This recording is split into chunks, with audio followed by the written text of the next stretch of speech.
Hello students, welcome to another session on the topic theoretical distribution under the subtopic Bernoulli distribution. Let me just brief to you all what we did in the previous class. I just explained to you all what is a discrete random variable and continuous random variable, the difference between the two, which will make you all to understand the concept very easily on the topic theoretical distribution.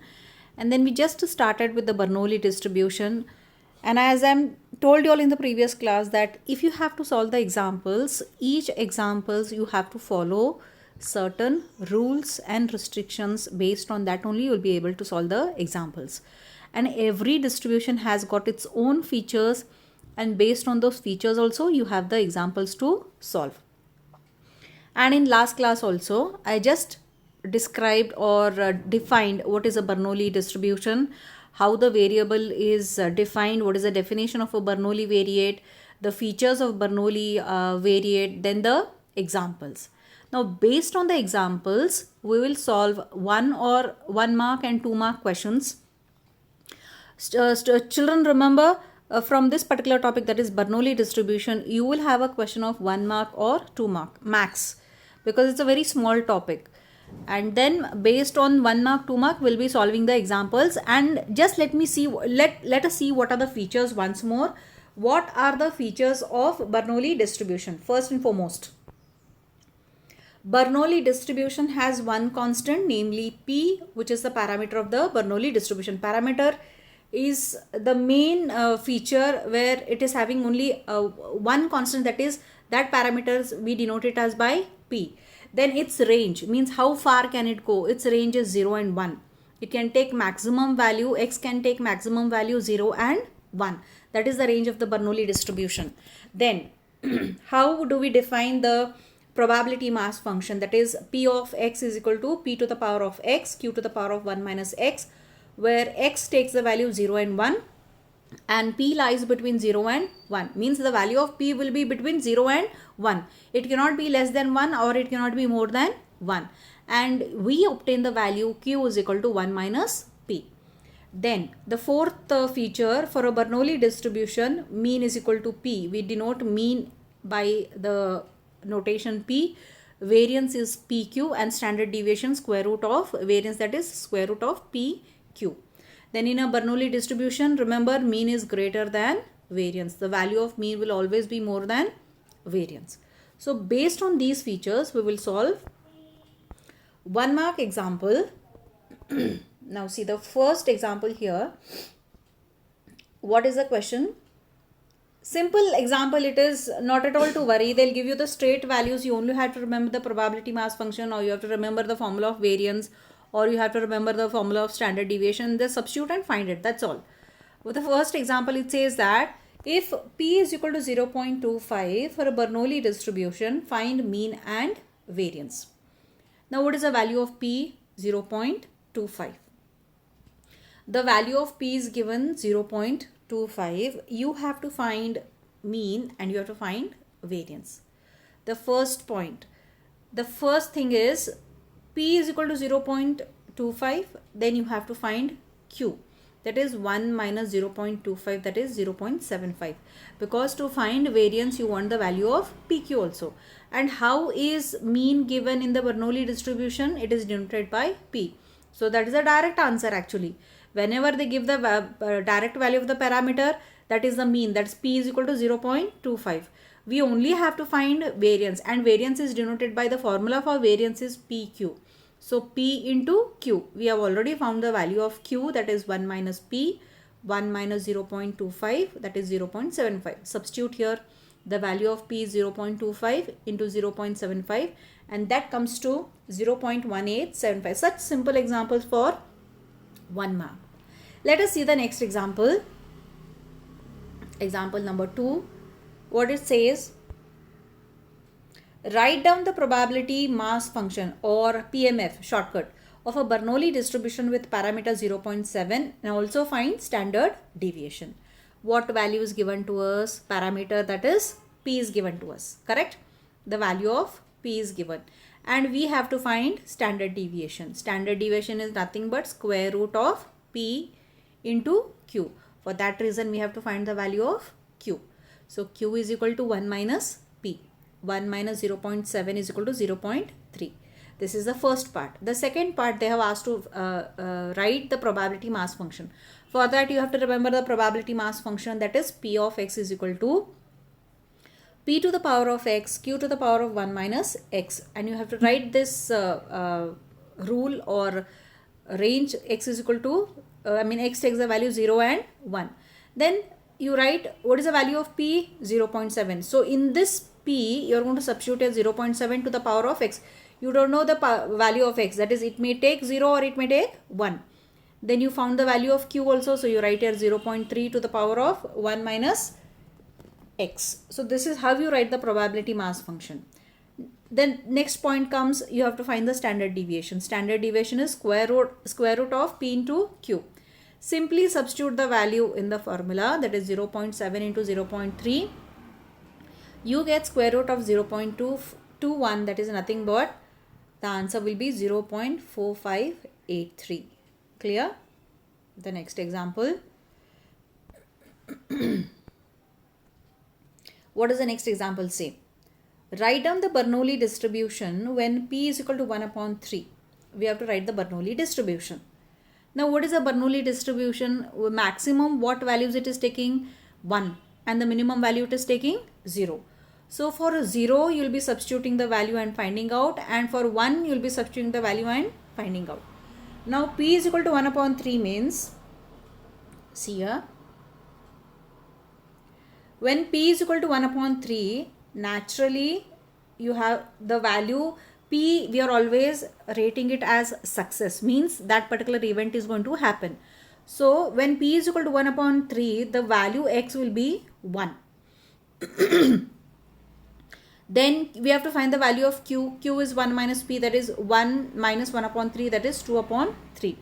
So Q we are rating it as failure. Failure we always denote the value as 0, means that event is not going to happen. 0 denotes the event is not going to happen. So for 0, the value of P will be 2 upon 3, means the probability value will be 2 upon 3. So we are writing the Bernoulli distribution of when the value of P is equal to 1 upon 3. Write the value of P, find the value of Q, and the maximum value in a Bernoulli distribution is 1 and the minimum value is 0. So x value you are writing 0 and 1, then you write the probability values, the total answer is going to be 1. This is how you solve the example. The next 1 mark or 2 mark example is a fourth one. If P is equal to 1 upon 2 for a Bernoulli distribution, write down the mean and variance. Now tell me what the mean answer is going to be. P directly they have given 1 upon 2. So mean is 1 upon 2. Then variance. See, given that P is equal to 1 upon 2, then find Q automatically, that is 1 minus P, that is 1 minus 1 upon 2 is half. Then first P is equal to 1 upon 2, we solved the, got the answer. Variance is denoted by PQ, so you multiply 1 upon 2 into 1 upon 2 is 1 upon 4. These are the simple examples, or this kind of examples you will be getting for 1 and 2 mark. Remember, theoretical distribution is a very huge chapter. In that, now one of the students asked me how many marks are being allotted for this particular topic. I want to make it very, very much clear to you all. If you are going to study theoretical distribution, you will be studying all the distributions, and the marks allocation will be based on all the distribution. Like if you're going to choose theoretical distribution, yes, you have to be perfect with Bernoulli distribution, you have to be perfect with binomial distribution, Poisson, hypergeometric, normal, T distribution, chi-square. You have to be perfect with each and every features. You cannot say that, okay, if I'm going to be perfect in binomial, I will skip Poisson, I will skip hypergeometric. No. If you're going to choose this particular topic, you have to choose every bit of it and you have to study thoroughly. Then only you will be getting, or you have a chance of scoring complete 26 marks. So don't be under the impression that theoretical distribution, I'll only do Bernoulli, I'll leave normal distribution, I'll be doing nothing. You have to do it. You're going to do it all of the distribution, with all of the features, with all of the examples, then only you will be having the chance of getting 26 marks from this particular topic. Now with this we finish the Bernoulli distribution, the most small one and the easiest one. I repeat once more, for all this distribution, remember the definition, the probability mass function, the features of these distribution. Based on these features only, you will have to solve the examples. One simple note what I can give, or suggestion I can give you all, after every distribution you write the distribution on a page, write the definition, write the features, and write the examples. So you can bifurcate, or you can see, okay, Bernoulli distribution. I think that particular page is there in the textbook also. It is there in the textbook, where in one page they have written all the features and range, mean, variance of all the distribution. If you just see that at a glance, you will come to know what are the features, what is the range, how it is being presented, and all that. So it makes things more easy and simple for you all to understand. Now after this, I would like to begin with the next important distribution, that is binomial distribution. Now actually binomial distribution is the extension of Bernoulli distribution. Now how it is the extension? Bernoulli had its limitation only till 0 and 1, means the value x was taking was only 0 and 1. But in binomial distribution, the value x will take from 0 and it will end till n. So that n can be 2, it can be 3, it can be 4, it can be 5, it can take any value.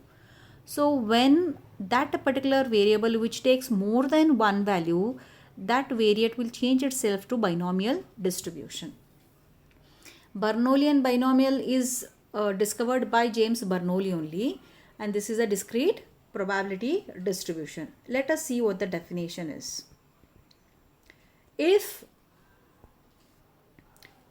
x is a discrete random variable with the probability mass function p of x, see the probability mass function, how it is written, p of x ncx p to the power of x q to the power of n minus x, where x will take the value 0, 1, 2, so on till n, and p will lie between 0 and 1, and q is equal to 1 minus p. Now the major change here is, this is the term, ncx, means it can take a combination of anything. It's actually a combination formula there. X is taking, in Bernoulli what it was happening, it was taking only two values, 0 and 1, but here it will start with 0 and it can end up to any n value. That's the general term they have given. P value remains same and q value remains same. Then we say x is a binomial variate and the distribution of x is called binomial distribution. And binomial distribution has n independent Bernoulli trials. Yes, it has n independent Bernoulli trials, and here n is finite and fixed.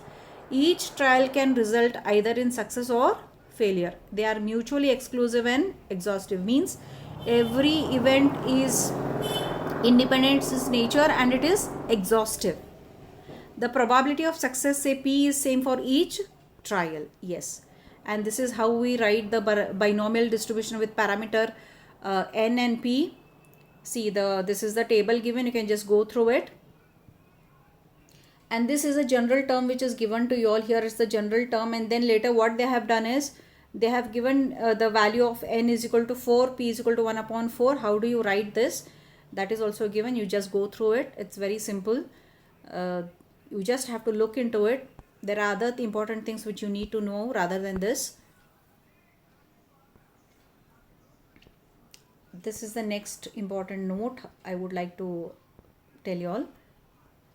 A binomial distribution with parameters n and p is denoted by capital B x n comma p, or capital B bracket n p. This is how we write a binomial notation. Like if you have to write, this is how we keep writing it.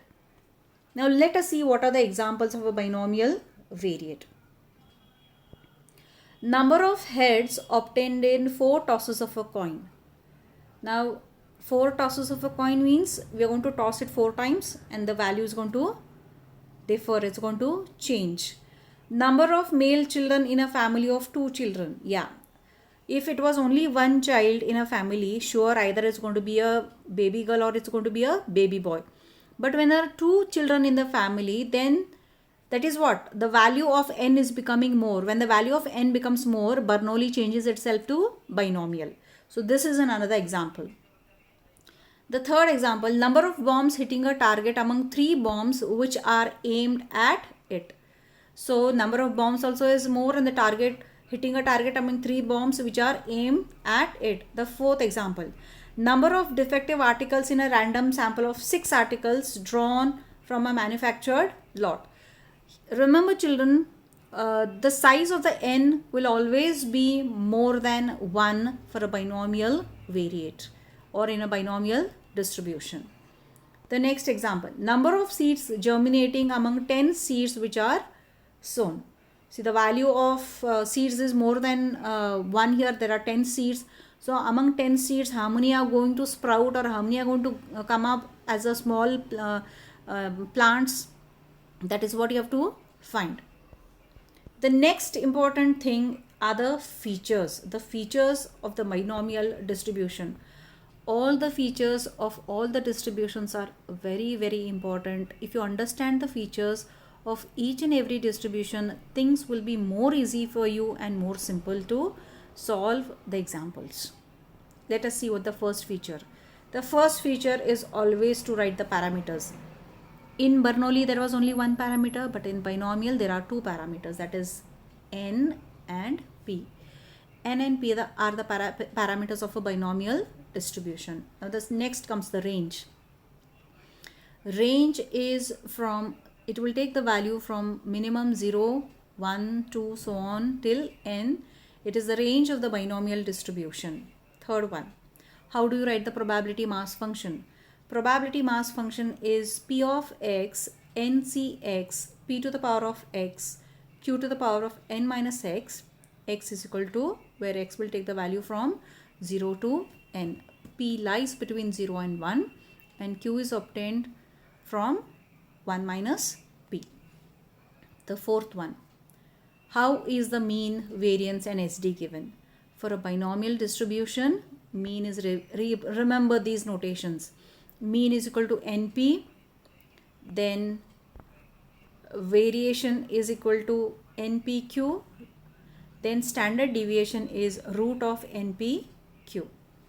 And the fifth feature is same. The fifth feature, it says mean is more than variance. The same feature holds good even for the Bernoulli distribution. Means this NP value is always more than NPQ.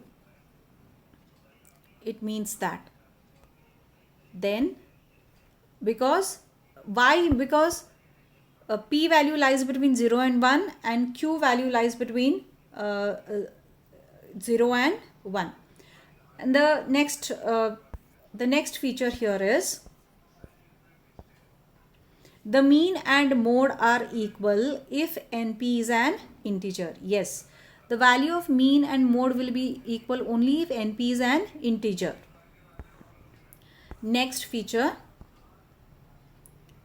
the mode of the binomial distribution is equal to the value of x which has the largest probability. Yes, what is the meaning of mode? Mode is the one which has got the highest frequency value. Remember, if you all remember, the topmost frequency value, it represents mode. So the mode of the binomial distribution is also equal to the value which has the largest probability. Then the next feature, what does the next feature say? If p is equal to q is equal to 1 upon 2, means the value of p also is 1 upon 2 and the value of q also is 1 upon 2, then the binomial distribution is symmetrical. That is beta 1 is equal to 0. Symmetrical means it will be having a curve. This is a symmetrical curve. Remember, it is a symmetrical curve. You have studied all this in your POC. Positively skewed means that the diagram is going to be like this. Negatively skewed means that the diagram is going to be like this. How these diagrams come? When you are asked to draw a frequency curve with a data frequency curve, you draw You plot a graph, and if the graph is coming smooth, then it's a symmetrical curve. If it's coming in this direction, it's going towards a positive, it's positively skewed. If it's going in this particular negative side, it's a negatively skewed. So PUC1 becomes a good base for the second year for all these properties to understand for you also. Just go through once your PUC1 portion, all of you all. Now the next property, what does it say? If P is less than 1 or Q is more than 1 upon 2, then the binomial distribution is positively skewed. So I just showed the diagram to you all. What is a positively skewed? Similarly, if P is more than 1 upon 2 or Q is less than 1 upon 2, then the binomial distribution is negatively skewed. That is, beta 1 is less than 0, and for this property, beta 1 is more than 0. The next property, important property for 1 mark and 2 mark. The binomial distribution tends to Poisson distribution. They have asked it many times. Please pay attention to this one, and please pay attention to this one also. The binomial distribution tends to Poisson distribution when n tends to infinity, p tends to 0, and np is equal to lambda. Means under these conditions, the binomial distribution changes itself to Poisson distribution. Means the value of n. Now here n is finite and fixed. But here when it's saying tends to infinity, means it can take any number of it. N can be very, very large. When the value of n becomes too large, then the success rate also starts becoming 0. So that is what p tends to 0 means. It means that. And np will be equal to a constant, and that constant is represented by lambda, and that is fixed. The next property. Binomial distribution tends to normal distribution when n tends to infinity, p and q are almost equal. Binomial turns itself to normal under which conditions? It should be slowly going towards infinity, and the value of p and q are almost equal. See, when the value of p and q are almost equal means what? The success and failure rate are almost same. They are mixing together. They are becoming same. So that time under such situations, binomial changes itself to normal distribution. So students, remember, the features are very, very important. Just go through them once again, and based on the features only, you will be solving the examples, and you will be asked 1 mark or 2 mark questions from all the features of all the distributions. Now the next important formula what you have to remember is the recurrence relation. You just remember the formula. When it is used or when we have to use it, I will explain it later, but right now you just take a brief note of this. Means if you have to find the one term after the next term, or the third term, or the fourth term, or the fifth term, you will be using this particular formula. There is a recurrence relation between successive binomial probability terms is p of x n minus x plus 1 divided by x into p upon q into p x minus 1. You just remember the formula right now. When and how it is used, I will explain it to you all later when we actually start solving examples on this particular formula. Then recurrence relation between successive binomial frequency terms. This is the probability terms, and this is the successive frequency terms. Instead of p of x, it is given here by t of x, n minus x plus 1 divided by x, p upon q into t x minus 1, where tx is the frequency of successive terms. Now next we have to fit a binomial distribution. Fitting of a binomial distribution means actually for a observed frequency distribution, you will be applying the rules of a binomial distribution and fitting the binomial distribution. That also we will do it when you actually have to you solve the examples. Right now I think that is not needed. Remember the Pascal triangle, how it is, and how we will be using the values of the Pascal triangle. Do you all remember where you have used Pascal triangle in the previous class? I hope you all remember. Just remember, just go through the Pascal's triangle. And why we want to use the Pascal triangles? Because we want to find the binomial coefficients. To find the binomial coefficients, we need the Pascal's triangle. I think for today's class, It's more than sufficient. You just go through once more through the Bernoulli distribution, go through the features of the binomial distribution, and based on the features, in my next class I will be solving examples on the binomial distributions to you all. So for today's class it's done. Thank you children.